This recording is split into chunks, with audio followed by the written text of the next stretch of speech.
예수님께서 세례 요한으로부터 세례를 받으셨다라고 하는 그 내용은 요한이 선포한 회개에 합당한 세례를 받으라고 말한 것과 동일하지는 않습니다.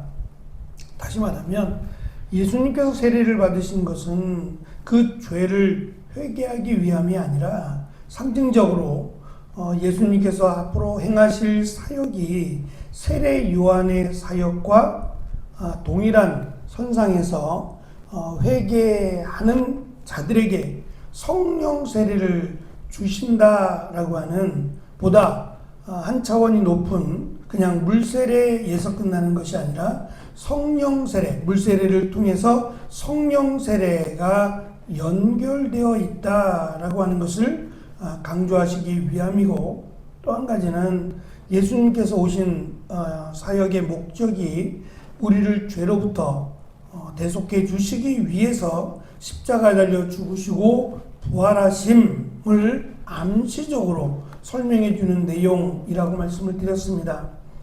그리고 이제 예수님께서 세례 요한으로부터 세례를 받으시고 그 물에서부터 올라오실 때에, 물론 여기서의 세례는 침례를 의미합니다. 물속에 들어갔다가 나오는 건데, 그 물에서 나오실 때에 세 가지의 현상이 나타납니다. 모두 현재형으로 사용이 되어서 예수님에게만 해당되는 사건이라고 하는 것을, 누구에게나 해당되는 것이 아니라 예수님께만 해당되는 사건이라고 하는 것을 의도적으로 드러내고 있는데, 그 첫 번째가 10절에서 하늘이 열린다라고 하는 표현이고, 두 번째는 비둘기와 같이 성령이 임재했다라고 하는 표현이고, 마지막 세 번째 11절에 있는 하늘로부터 소리가 들렸다라고 하는 세 가지의 어떤 그 그림 언어라고 하는데요. 이렇게 보여지는, 그리고 들려지는 시각적 또는 청각적 효과를 통해서 예수님께서 물로 세례를 받으시고 올라오실 때에 이 세 가지 현상이 있었는데, 이 세 가지 현상이 모두 구약에서 예언되었던, 선자들을 통해서 예언했던 그 내용이 다 예수님으로 말미암아 이루어졌다라고 하는 것을 마가는 강조해서 지금 설명을 합니다. 굉장히 간단하게 짧게 설명을 하고 있지만, 이 내용이 말씀드린 구약에서 선자들을 통해서 예언되었던 그 내용이 드디어 이루어졌다라고 하는 사실을 계속해서 구약의 선지자들의 예언과 연결해서 마가는 강조합니다. 오늘은 10절에 있는 두 가지 현상을 함께 살펴보며 은혜를 나누려고 합니다. 첫 번째, 예수님께서 세례를 받으시고 물에서 올라오실 때에 하늘이 열린다라고 하는, 열리는 것을 보셨다라고 하는 이 내용인데요. 하늘이 열리다라고 하는 이 단어는 좀 이렇게 부드럽게 유화해서 열린다라고 번역이 되었는데, 사실은 하늘이 찢어지다라고 하는 특별한 단어입니다. 근데 이 하늘이 찢어지다라고 하는 이 단어가 이사야 64장에서 하나님께서 마지막 때에 그의 머무신 곳에서 하늘을 가르고 하늘을 찢고 강림하실 것을 이사야는 예언합니다.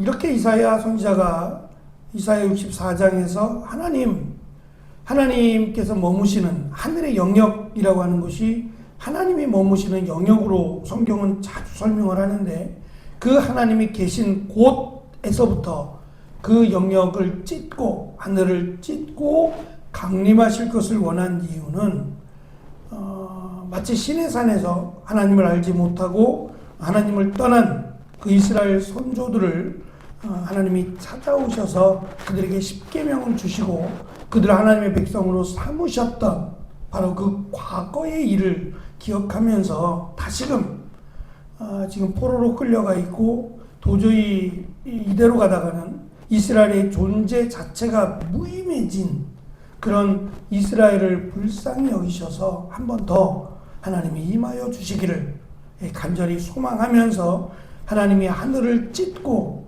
임하여 주옵소서라고 예언하고 또 소망했던 그런 내용입니다.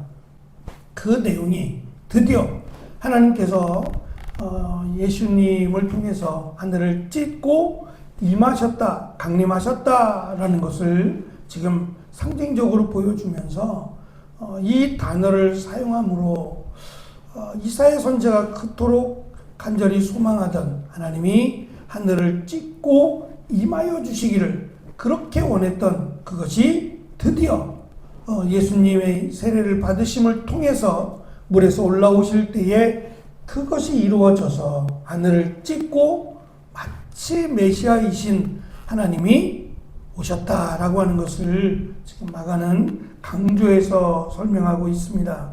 또 한 가지는 이 하늘이 찢어지다라고 하는 표현은 사실 예수님이 십자가에 달려 죽으실 때에 마태복음에 의하면 하늘이 찢어졌다라고 설명을 해요. 휘장이 찢어졌다라는 또 다른 표현이기도 하고요. 결국 그것은 하나님과 우리 사이에 막혔던 원수되어 막혔던 담이 드디어 찢어졌다라고 하는, 그래서 하나님과 우리 사이가 관계가 회복되었다라는 것을 미리 설명해 주는 내용이기도 합니다. 예수님이 십자가에 달려 죽으시고 부활하심으로 하나님과 우리 사이에 막혔던 이 담이 예수님의 중재로 말미암아 해결되었다라는 것을 미리 설명해 주는 단어이기도 합니다. 두 번째는 예수님께서 세례를 받고 물에서 올라오실 때에 비둘기와 같은 성령이 임하는 것을 보셨다라고 설명하는데,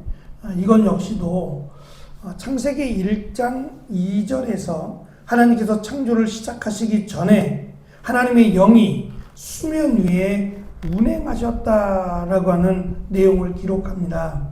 여기서 물과 영, 하나님의 영이 물 위에 운행하셨다라고 설명하는데, 물과 영은 등장하지만 비둘기는 전혀 등장하지 않는 것처럼 보이죠. 운행하다라고 하는 이 단어가 마치 독수리가 자기 새끼 위를 맴돌고 있는 것을 표현하는 단어입니다. 그래서 랍비들은 이 창세기 1장 2절을 해석하면서 비둘기와 같이 하나님의 영이 수면 위에 운행하다라고 가르쳤다고 합니다. 그러니까 비둘기와 같이라고 하는 것은 설명이고, 운행하다라고 하는 것에 대한 설명이고, 결국은 물 또는 성령이라고 설명되는 이 하나님의 영이 드디어 예수님께서 세례를 받으시고 물에서 올라오실 때에 예수님에게 마치 임하는 것처럼 보여졌다라고 하는 설명으로 예수님의 그 성령이 그러면 없었느냐? 그럴 리가 없죠. 이미 창세 전에 하나님의 영이 수면 위에 함께 임했다라고 하는 설명으로 하나님과 또 성령님과 예수님이 함께 계셨죠. 다만 그 사역이, 그 역할이 나누어져 있을 뿐이지, 예수님이 이 땅에 오셨을 때에 성령님이 함께하지 않았느냐, 그렇게 물어본다면 그럼 하나님이 함께하지 않았느냐라는 질문과 똑같아요. 세 분이 한 분이시고 한 분이 세 분이신데 어떻게 나누어질 수 있겠어요? 그러니까 예수님이 성령으로 잉태하실 때 이미 예수님은 하나님이세요. 다만 구약에서 약속하신 하나님이 창조를 시작하실 때에 그때 이미 하나님이 성령님과 함께 하셨고, 물론 예수님과도 함께 하셨음을, 그러니까 창조하기 전에 이미 그랬다라고 하는 것을 설명하므로 어떤 특별한 때에 하나님의 영이 임했거나 보완이 됐거나 그런 게 아니다라고 하는 것을 강조하고 있는 것처럼, 예수님께서 물 위에 올라오실 때에 그 수면 위에 하나님의 영이 임하셨던 것처럼 지금 예수님이 물 위에 세례를 받고 올라오실 때에 이 성령께서 비둘기와 같이 운행하셨더라라는 것처럼 임하시는 것을 보았다라고 하는 설명은 결국 예수님께서 새롭게 창조를 시작하신다라고 하는, 하나님이 창조 전에 하나님의 영의 수면이 운행하셨던 그것처럼 이제 새롭게 예수님께서 새로운 창조를 시작하신다라고 하는 것을 설명하는 내용입니다. 그래서 없었던 것이 아니지만 주어지지 않은, 그러니까 주어질 수 없는, 하나님이 만드셨지만 그것을 받을 수 없는 죄악된 인간에게 예수님이 십자가에 달려 죽으시고 부활하심으로 예수님을 믿는 모든 자들에게 하나님의 새 하늘과 새 땅이라고 하는 새 창조를 예수님께서 행하실 것임을 이렇게 물에서 올라오실 때에 비둘기와 같은 성령이 임하는 것을 보셨다라고 설명하므로 예수님이 너희들이 기다리던 그 메시아시자 또한 하나님이시다라고 하는 것을 이 창조적인 언어, 하나님이 창조를 시작하시기 전에 보여주셨던 하나님의 영이 수면이 운행하셨다라고 하는 이 설명을 다시금 마가는 사용함으로 예수님이 바로 하나님이시고 예수님이 새로운 창조를 시작하신다라고 하는 것을 우리에게 가르쳐 주고 있습니다. 그만큼 예수님께서 이 땅에 오셨다라는 것, 그리고 예수님의 사역이라고 하는 것이 단순히 병자를 고치고 귀신을 쫓아내는 것이 아니라 우리가 상상도 할 수 없는 그 하나님의 계획, 우리를 구원하시고 우리를 하나님의 나라로 인도하신다라고 하는 이 놀라운 사역. 그래서 하늘에서, 땅에서가 아니라 이미 하늘에서 하나님이 결정하시고 하나님이 허락하신 귀한 은혜가 이미 시작되고 있다라고 하는 것을 지금 설명하므로 그 앞으로 행하실 예수님의 사역이